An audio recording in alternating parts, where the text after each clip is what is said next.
Assalamualaikum warahmatullahi wabarakatuh. Perkenalkan, nama saya Lingga Algifari Hidayat dengan NIM 122400270. Nah, pada kesempatan kali ini saya akan mencoba untuk menjawab beberapa pertanyaan yang telah diberikan.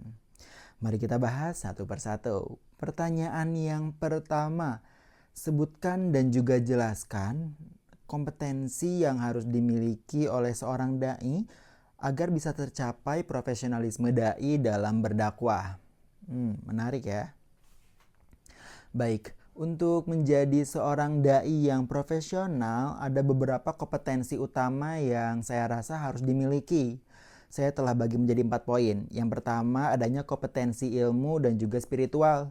Nah, seorang dai ini harus memiliki pengetahuan agama yang mendalam dan juga komprehensif tentunya, serta membekali diri gitu dengan nilai-nilai spiritual yang kuat gitu. Misalnya nih, kita ambil contoh Ustadz Abdul Somad yang cukup dikenal dengan penguasaan tafsir dan juga fikihnya.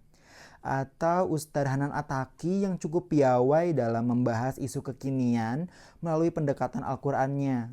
Gitu. Kalau poin yang kedua nih, adanya kompetensi retorika. Nah, kemampuan retorika ini tuh kemampuan dalam menyampaikan pesan dengan cara yang menarik dan juga jelas gitu. Ini merupakan hal yang sangat penting menurut saya. Kalau kita lihat contoh, ada dai seperti Kiai Haji Zainuddin MZ. Nah, beliau memiliki retorika yang cukup memukau gitu, dengan intonasi khasnya dan juga humornya yang saya rasa pas dan juga tepat gitu. Poin yang ketiga, adanya kompetensi sosial. Nah, dai ini tentu aja harus mampu berempati dan juga memahami audiensnya. Contohnya ada Ustadz Daas Latif yang cukup dikenal dengan gayanya yang santai dan juga cerita-cerita yang cukup relatable gitu, dengan cocok untuk menarik hati masyarakat umum. Lalu poin yang terakhir, yaitu poin yang keempat, adanya etika dan juga profesionalisme. Hal ini tuh mensinkronkan antara ucapan dan juga perbuatan, serta mematuhi kode etik dakwah. Seperti yang telah dijelaskan dalam materi kode etik dakwah, ini termasuk menghormati perbedaan dan juga tidak menyampaikan hal-hal yang tidak diketahui kebenarannya. Dengan kombinasi kompetensi tersebut, saya rasa ya, insya Allah gitu, seorang dai bisa lebih profesional dalam menjalankan tugasnya. Kita masuk pertanyaan yang kedua, yaitu mengapa ekstremisme Islam itu selalu mengarah pada radikalisme? Dan juga jelaskan pula nih tentang pemahaman Islam moderat. Ekstremisme Islam seringkali muncul karena pemahaman agama yang kurang atau bisa dibilang dangkal, ditambah dengan interpretasi literalnya yang tanpa pertimbangan konteks ataupun nilai-nilai kemanusiaan.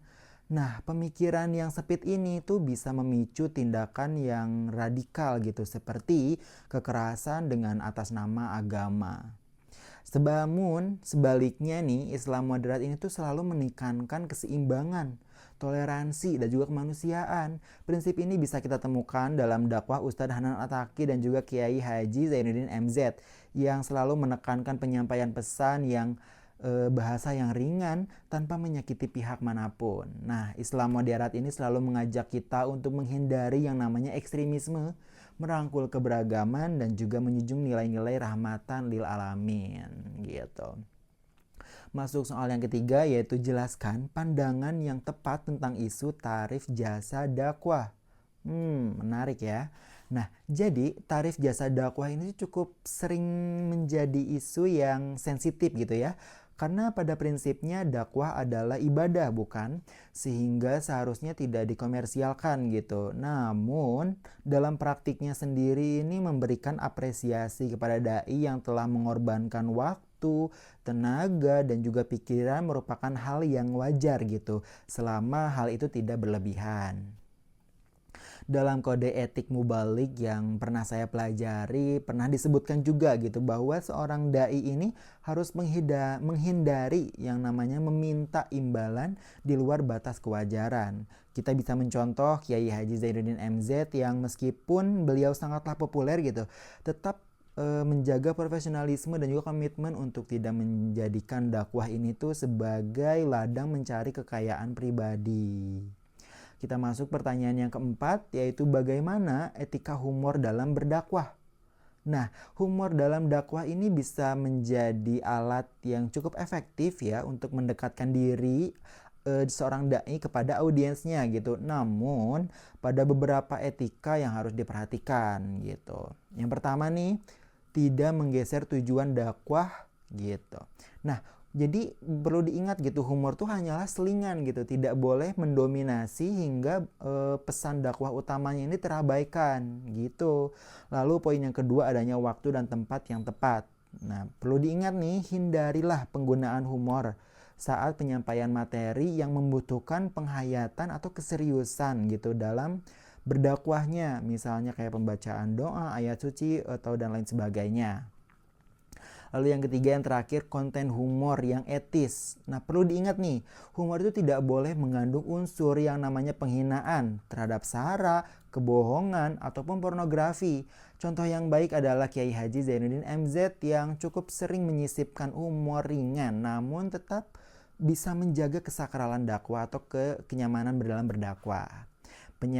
Masuk pertanyaan nomor 5, bagian A, yaitu deskripsikanlah sosok dan juga gaya berdakwah salah satu dai di Indonesia. Saya tertarik dengan salah satu dai gitu. Yang menarik perhatian saya itu adalah Ustadz Hanan Attaqi. Nah, beliau ini memiliki gaya dakwah yang cukup relevan gitu dengan generasi muda. Kenapa? Yang pertama nih, penyampaian dengan bahasa yang kekinian. Nah, Ustadz Hanan Attaqi ini sering menggunakan istilah-istilah yang cukup akrab di kalangan anak muda atau Gen Z, seperti membahas dengan mental healing ataupun self-improvement dengan sudut pandang Islam gitu tentunya. Lalu yang kedua nih, penampilannya yang santai dan juga kasual. Ia tuh sering kali memakai pakaian seperti hoodie ataupun jaket sehingga menciptakan pendekatan dengan audiens yang lebih muda gitu. Lalu poin yang ketiga, adanya metode interaktif atau gaya hiwar dialognya itu yang digunakan tuh untuk mendorong audiens untuk lebih aktif dalam bertanya dan juga berpikir untuk kritis. Nah, dengan pendekatan-pendekatan yang tadi itu beliau ini berhasil mengajak banyak sekali anak muda atau Gen Z untuk kembali gitu mendalami agama melalui gerakan pemuda hijrahnya. Lalu yang terakhir, adanya pertanyaan nomor 5 bagian B. Apa yang saudara lakukan sebagai kontribusi membangun etika dakwah? Nah, sebagai generasi muda yang sedang belajar tentang dakwah, saya berupaya untuk membangun etika dakwah melalui beberapa langkah. Yang pertama nih, menyebarkan nilai kebaikan di media sosial dengan pemanfaatan platform digital. Nah, saya ini membagikan konten seperti yang cukup relevan gitu dan juga inspiratif tentunya dengan nilai-nilai ajaran Islam. Terus yang kedua yaitu belajar tentunya ya, dan juga meningkatkan kapasitas diri. Saya akan terus belajar dari sosok-sosok dai yang keren-keren gitu, seperti Kiai Haji Zainuddin MZ, Ustadz Hanan Attaqi, dan juga Ustadz Daos Latif, dan juga ustadz-ustadz lainnya yang lebih keren lagi, agar bisa memahami bagaimana penyampaian pesan dakwah ini bisa lebih efektif lagi dan juga tetap penuh dengan etikanya gitu. Lalu yang ketiga, menjadi teladan di lingkungan terdekat dakwah. Nah, dakwah ini tidak selalu tentang ceramah di mimbar, bukan? Tindakan kecil misalnya seperti menghormati orang lain, menjaga amanah, dan juga bersikap toleran juga merupakan bentuk dakwah yang saya rasa nyata gitu. Demikianlah jawaban saya atas seluruh pertanyaan yang diberikan. Terima kasih atas kesempatan kali ini dan semoga apa yang saya sampaikan bisa terjawab dan juga bermanfaat. Sekian dari saya. Wassalamualaikum warahmatullahi wabarakatuh.